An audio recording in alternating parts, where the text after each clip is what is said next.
On the previous episode of the 1997 Cannondale R700 build, we tore down the bike, having a monumental fight with a stuck bottom bracket again, removed all the components and stripped the bike back to a bare frame, and found a load of crud hiding the bottom bracket in the process. This episode we're going to build a bike and get it back up on its wheels and rolling. But first we need to clean out this dirty bottom bracket and detail and polish the frame to get it into a good condition. I had a thought that using an electric toothbrush, an old one, would be good for cleaning the bottom bracket, so I thought I'd give it a go on this bike, and you know what, it actually works really well. So I've just squirted some muck off in here as a sort of cleaning agent and used the vibrating function on a toothbrush, and it's worked really well at getting the bottom bracket nice and clean. And where there's some flaky paint in the bottom bracket interface here, I'm just going to use a scalpel to clean this up and make it tidy, ready for the rebuild.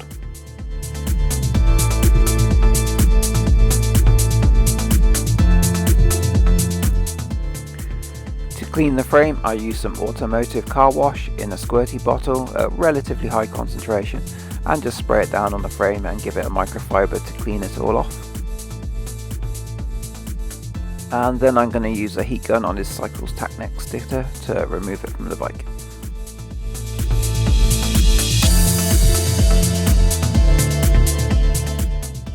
To increase the brilliance, finish and shininess of the frame, I'm going to use Autoglim Super Resin Polish to polish up the frame. Not only is this a polish, but it also has some filling agents which fills in small scratches, so it's kind of a 2-in-1 type solution. So yeah, apply it, then buff it off, and it comes up a treat usually, and I'll show you that right now. So here is a finished frame after 2 rounds of Autoglim Super Resin Polish, and as you can see, it's looking really shiny, glossy and sort of liquid wet, sort of brilliant shiny finish. I think it came up an absolute treat. I'm really happy with the way it looks.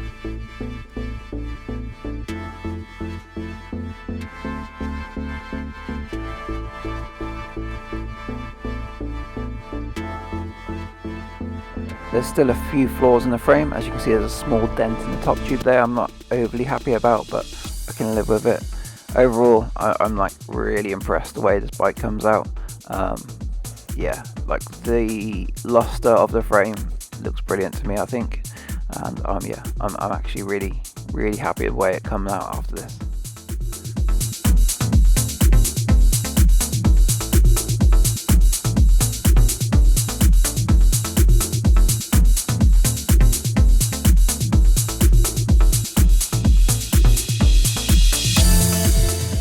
With the frame looking great, it's time to install the fork. I've decided to reuse the original headset on this frame for a few reasons.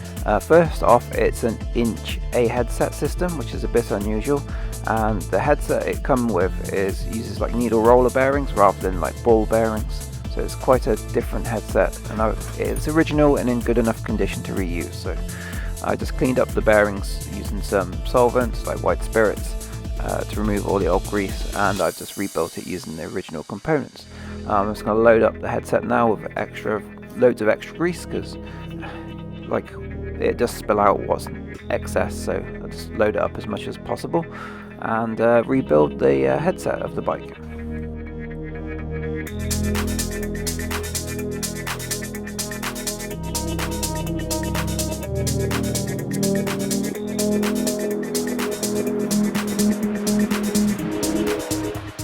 Now, because this bike is an inch A headset system, which is very unusual, there's a bit of a bodge, a light bodge, not necessarily dangerous as far as I can see, of using shims to increase the diameter of the steering tube, so we can use modern inch and 1/8 headset stems. Yeah, it's the only way of getting around this without having to find some really niche period stem. It would be hard to find in the modern world an inch A headset stem. And for now, I've decided to reuse the 110mm ITM stem. It looks okay. I'm not in love with it, actually. I prefer it if it didn't have the logos. It just looks a bit period. I'm not super keen on it. But yeah, I'll reuse it for now and see how the bike rides, and I'll adjust the fit as suits. And same with this 3T top cap as well.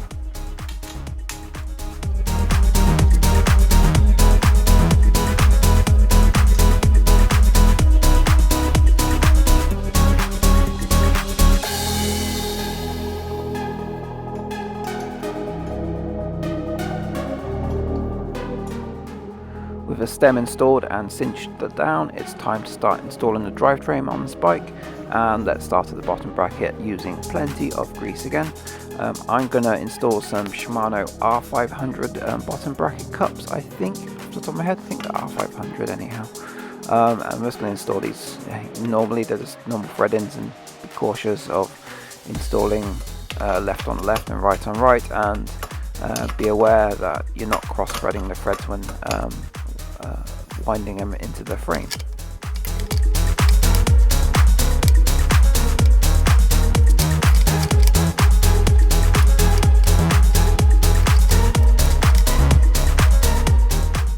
Onto the left hand side now, and it's a repeat of the process, plenty of grease, and wind the cup into the frame.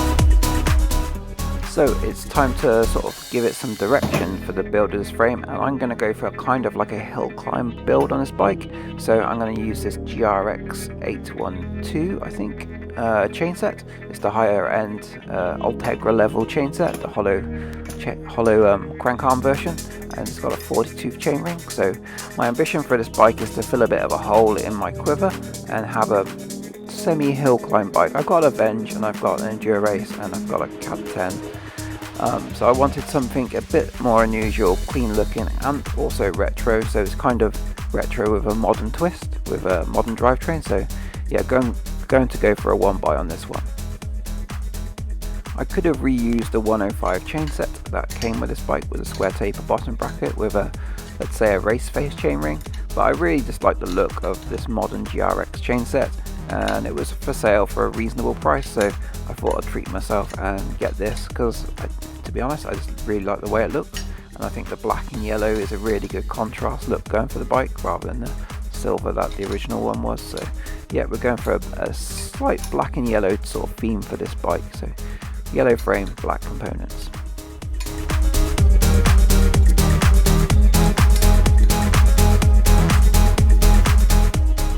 For the rear derailleur, I'm going to go for the Shimano GRX 400 10-speed rear derailleur for a few reasons. First off, it's got a clutch, and I want that for chain retention and to prevent paint damage from chain slap. And secondly, it's to do with the cable pull ratios, which we'll dive into a little bit later in more detail. But one thing I noticed here, only whilst editing, is there's like a Phillips head screw holding that replaceable derailleur hanger on, which I'll need to sort out at a later date. We're going to reuse the Mavic Cerium wheels, and I'm going to fit them with these used Michelin Pro 4 tyres that I have in my stockpile, and they fit just like that, really nice and easy, both front and rear.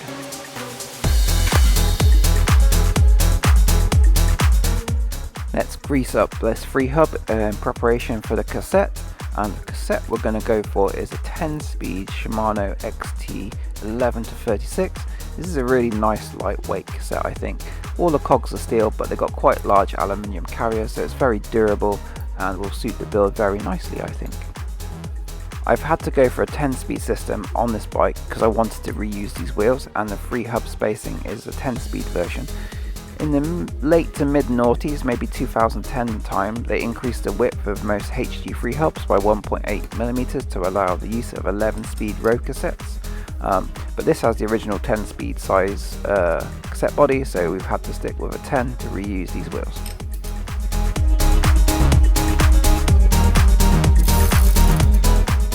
With both the wheels prepped and sorted, let's get them reinstalled onto the bike so we can continue building the bike up.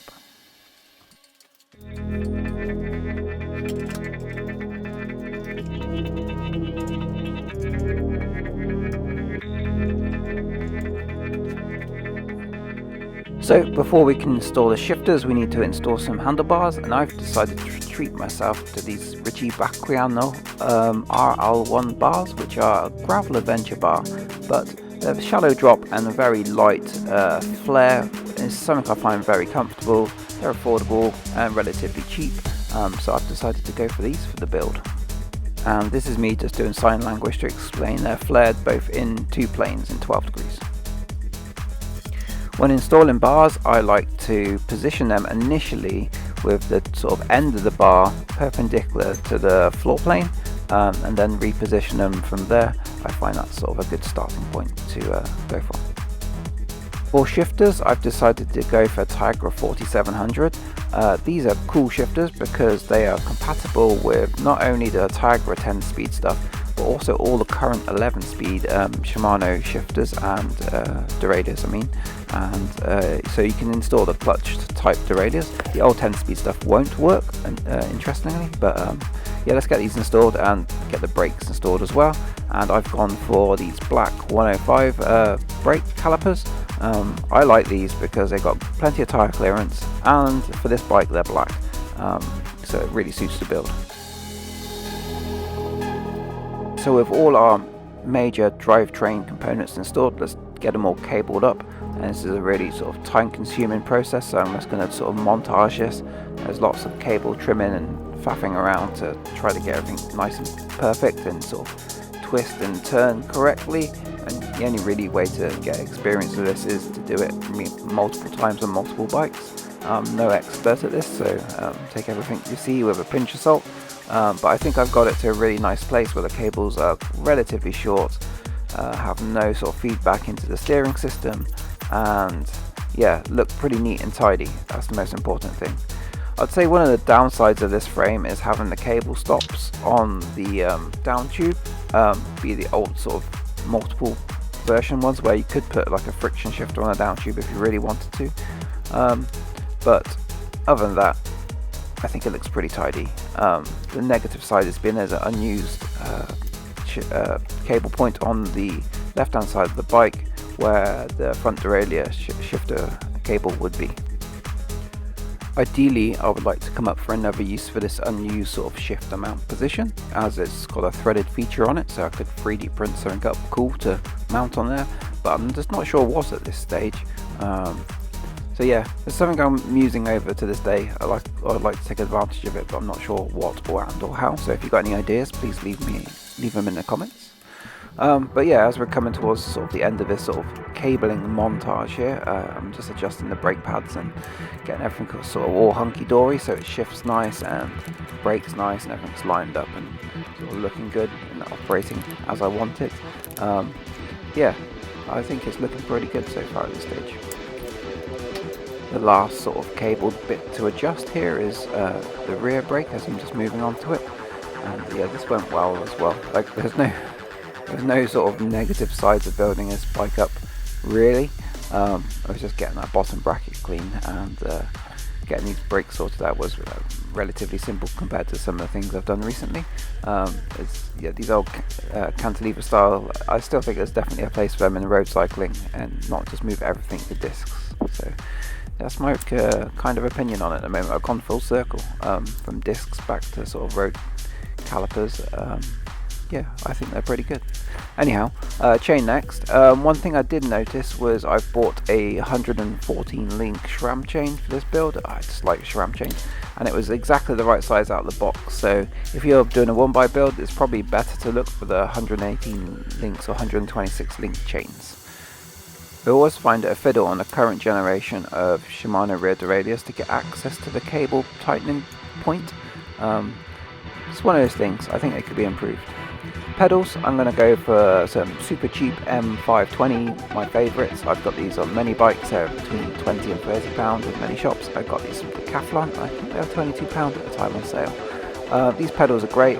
For general road use, I actually prefer SPDs rather than SPD SLs. I would take the weight hit for the ability to walk better in the mountain bike style shoes. That's my opinion, and you're not going to change it. Using this carbon seat post that came with the bike, and I'm going to be naughty and fit a specialised saddle to a Cannondale. Kind of makes me cringe, but I've got this specialised Ronin in stock in my parts pile, so I'm going to reuse it. This version has the chroma rails, and I think it looks excellent and I find it comfortable, so I'm definitely reusing it.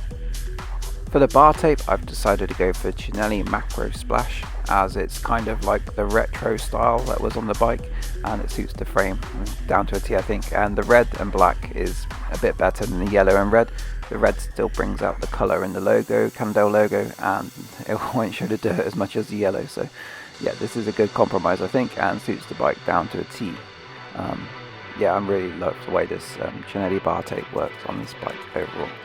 So there's just one last thing to do, and that's lube up this new chain, and we can take the bike out for a ride and get some pictures and show you the completed project.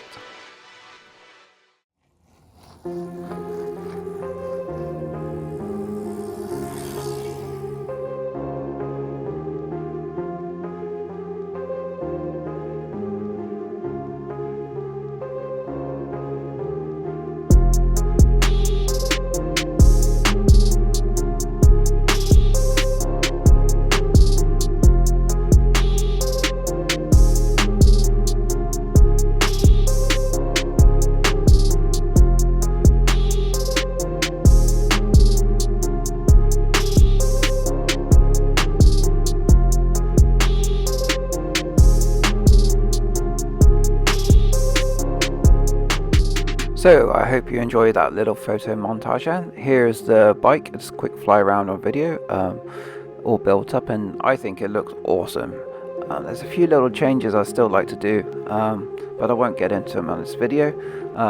Overall, I'm really happy with the way the bike looks, especially considering the cost. Okay, I've spent probably an additional £200 on top of it on parts, on top of buying the bike.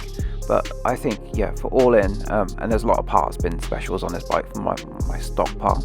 But all in, I'm really happy with the way that it looks. I think it looks awesome. I really love the one by look on this bike as well. In this sort of hill climb-esque style. I'm really happy with the way it turned out. I hope you like it too. So that's about it for this video. Thanks for watching, and if you've enjoyed this series, let me know in the comments, and thanks for watching again, and I'll see you in the next video. Cheers.